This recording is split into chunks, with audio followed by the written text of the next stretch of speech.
Dear aspirant, Manu academy में आप सभी लोगों का स्वागत है। एक बार फिर से हमारा डिस्कशन होने वाला है GMRC Gujarat metro rail corporation की जो वैकेंसी आई है उसके बारे में। और ये जो डाउट आप लोगों ने पूछा है उस पे मैं ये वीडियो बना रहा हूँ। दो डाउट बहुत ही फ्रिक्वेंटली पूछे जा रहे हैं, कुछ लोगों ने मुझे पर्सनल मैसेज भी किया और कुछ लोगों ने जो एडवर्टीजमेंट की वीडियो है उसके कमेंट बॉक्स में भी लिखा है। डाउट क्या है आपका? वो है नंबर ऑफ वैकेंसी को लेके। यहाँ पे जो नंबर ऑफ वैकेंसी लिखा हुआ है, पहला एग्जांपल ले लेते हैं हम एसटी एंड टीओ वाली पोस्ट के लिए। ये एज यूजुअल सब में अप्लाई होगा। आपका डाउट क्या है वो मैं बता देता हूँ। कुछ लोग ये पूछ रहे हैं कि यहाँ पे जो टोटल नंबर ऑफ पोस्ट है वो है 71। जनरल के लिए पोस्ट कितनी है? 57। एससी एसटी के लिए पोस्ट कितनी है? 40। बाकी जो एससी कैटेगरी है, ईडब्ल्यूएस कैटेगरी है और ओबीसी कैटेगरी है, इनकी यहाँ पे कोई सीट नहीं है। तो क्या हम इस कैटेगरी से बिलोंग करते हैं तो इस पोस्ट के लिए अप्लाई कर सकते हैं या फिर नहीं कर सकते हैं? सेम चीज आप बाकी पोस्ट के लिए भी देख सकते हो, जैसे कि यहाँ पे ओबीसी की है, एससी एससी ईडब्ल्यूएस की कोई पोस्ट नहीं मेंशन किया है।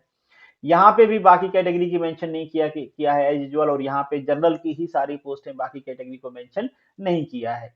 तो आपका क्वेश्चन सिंपल है। होप सो कि पहले से भी आप लोगों को ये चीजें पता होनी चाहिए, कई बार मैंने बताया भी है। फिर भी आपका डाउट है कि अप्लाई कर सकते हैं कि नहीं कर सकते, एक क्वेश्चन।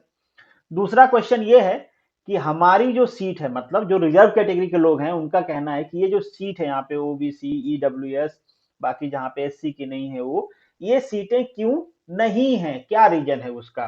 तो इन दोनों चीजों को हम डिटेल में डिस्कस करेंगे। और एक डाउट और आप लोगों का किसी किसी का बचा होगा, होप सो मैंने 2 बार क्लियर किया हुआ है, सैलरी वाला ना। सैलरी वाला एक बार फिर से यहाँ पे कंफर्म कर देता हूँ कि 2 साल के बाद आपकी जो सैलरी है, जो आपका बेसिक पे है, उसका डबल हो जाएगी, डबल मिलेगी आपको। कैसे? सपोज कर लीजिए, पहला एग्जांपल है, ये आपकी सैलरी बेसिक दिया हुआ है। 2 साल के बाद जब आप ट्रेनिंग खत्म करके अपॉइंट किए जाओगे तो आईडीए पे स्केल पे उस टाइम पे आपको अलाउंसेस मिलते हैं तीन। एक हाउस अलाउंसेस है जो कि 27 से 28% के आसपास रहता है। एक डीए होता है, उस टाइम पे ज्यादा ही रहेगा, अभी का भी ले तो 30% के आसपास है।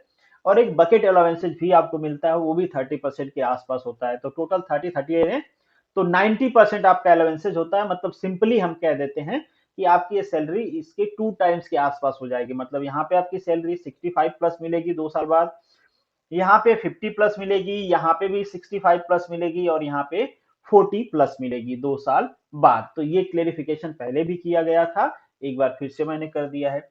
अब बढ़ते हैं आपके क्वेश्चन की तरफ कि यहाँ पे अगर आपकी कैटेगरी की सीट नहीं मेंशन है तो क्या आप इस पोस्ट के लिए अप्लाई कर सकते हो?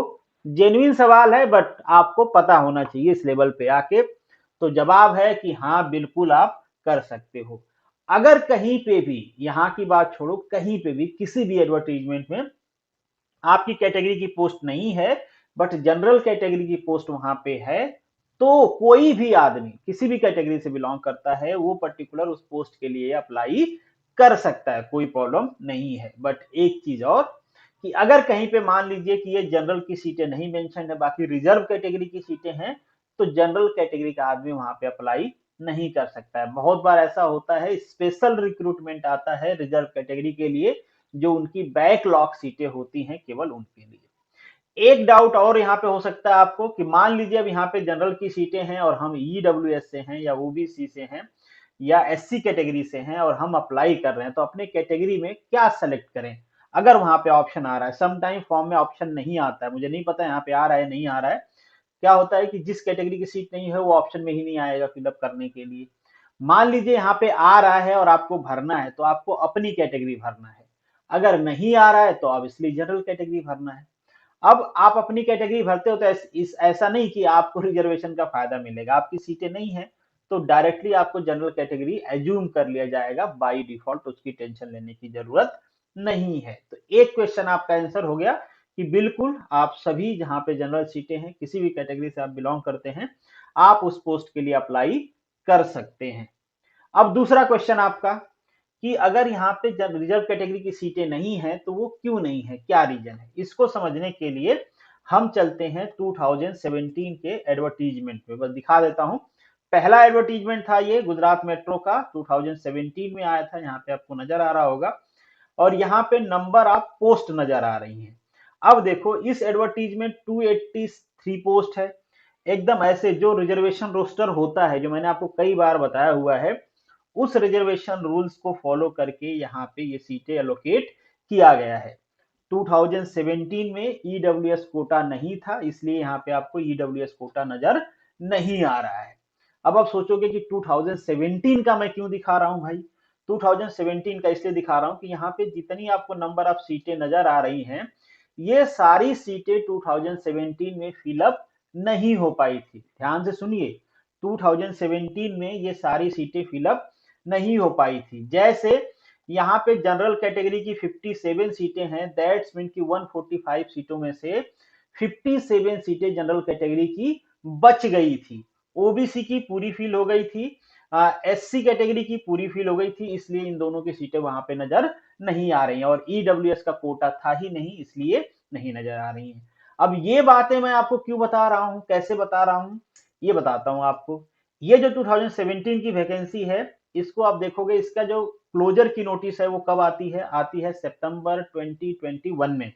तब तक यहाँ पे जो वेटिंग है उसके हिसाब से शायद रिक्रूटमेंट हुआ होगा, I am not sure, but ये मेंशन किया जाता है इस टाइम पे आके कि जो 2017 की वैकेंसी है उसका जो नोटिफिकेशन है अब उसको क्लोज किया जाता है, अब उसमें कोई प्रोसेस आगे नहीं होगा। जब ये क्लोजर का नोटिस आ जाता है सितंबर में, उसके कुछ टाइम बाद नई वैकेंसी आती है, आप देख पाओगे नई वैकेंसी रिलीज होती है जीएमआरसी में, गुजरात मेट्रो में। और इस टैगलाइन के साथ रिलीज होती है कि ये जो वैकेंसी रिलीज हुई है, ये वैकेंसी बैकलॉग वैकेंसी है 2017 की। ध्यान से देखिए, यहाँ पे मेंशन भी किया गया है, यहाँ पे mention the above position are vacant backlog position of advertisement position vide notification number इतना 2017। मतलब 2017 में जो पोस्ट भरने से बची रह गई थी, उन्हीं पोस्ट का यहाँ पे नोटिफिकेशन निकाला गया है, ये सेपरेट वैकेंसी नहीं है। मतलब जो रिजर्वेशन रूल था 2017 में, उसके रोस्टर के हिसाब से यहाँ पे एक बार रोस्टर बना लिया गया, जिसकी सीटें फिलअप हो गई, वो वैकेंसी खत्म हो गई, जो सीटें बच गई उसको नई वैकेंसी 2021 में निकाला गया है। तो होप्स आपको समझ में आ गया होगा। क्योंकि ईडब्ल्यूएस का कोटा 2017 में नहीं था, इसलिए यहाँ पे बैकलॉग में आपको ईडब्ल्यूएस नजर नहीं आ रहा है। कुछ लोगों ने कमेंट किया था और कुछ लोगों ने मैसेज में भी पूछा था कि क्या ये वैकेंसी परमानेंट है, तो यहाँ पे ईडब्ल्यूएस का कोटा नजर क्यों नहीं आ रहा है, जो कि बाद में सेंट्रल गवर्नमेंट ने दिया था 10% का। तो इसलिए नजर नहीं आ रहा है, क्योंकि अभी ये जो वैकेंसी चल रही है ये 2017 के रिजर्वेशन रूल से चल रही है, और कहीं पे भी जो बैकलॉग की वैकेंसी आती है वो बैकलॉग के रूल के हिसाब से आती है, इसीलिए एडवर्टीजमेंट में यहाँ पे मेंशन किया गया है कि ये बैकलॉग की वैकेंसी है।